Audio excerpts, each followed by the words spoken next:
Loss ఏంజల్స్లో పరిస్థితిని అదుపులోకి తెచ్చామన్నారు America అధ్యక్షుడు డొనాల్డ్ ట్రంప్. అక్రమ వలసదారులతో లాస్ ఏంజలస్ నగరంలో కొన్ని రోజులుగా ఆందోళనలు మిన్నంటాయి. అయితే ఆ అల్లర్లను అణిచివేసినట్టు ట్రంప్ ప్రకటించారు. నేషనల్ గార్డ్స్ను అక్కడికి పంపడం వల్లే లాస్ ఏంజలస్లో పరిస్థితి అదుపులోకి వచ్చిందన్నారు ట్రంప్. మెరైన్స్తో పాటు సైనిక బలగాలను పంపించకపోయి ఉంటే ఆ నగరం గాలి బూడిదయ్యేదని అన్నారు.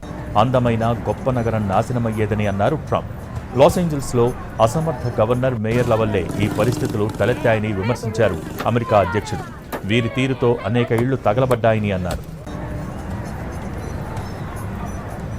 లాస్ ఏంజల్స్లో అల్లర్లను అణిచివేసేందుకు 700 మంది మెరైన్స్తో పాటు 4000 మంది నేషనల్ గార్డుల్ని మోహరించడాన్ని అధ్యక్షుడు ట్రంప్ సమర్థించుకున్నారు. అయితే ట్రంప్పై కాలిఫోర్నియా గవర్నర్ గావిన్ న్యూసోమ్ తీవ్రస్థాయిలో మండిపడ్డారు. ఆయన చర్యలు నియంతృత్వ పోకడలకు గుర్తు చేస్తున్నాయని అన్నారు. తన అనుమతి లేకుండా బలగాలను పంపించడంపై దావా వేస్తానని హెచ్చరించారు కాలిఫోర్నియా గవర్నర్. లాస్ ఏంజల్స్లో అల్లర్లను అణిచివేసేందుకు 700 మంది మెరైన్స్తో పాటు 4000 మంది నేషనల్ గార్డులను మోహరించడాన్ని అధ్యక్షుడు ట్రంప్ సమర్థించుకున్నారు. అయితే ట్రంప్పై కాలిఫోర్నియా గవర్నర్ గావిన్ న్యూసోమ్ తీవ్రస్థాయిలో మండిపడ్డారు.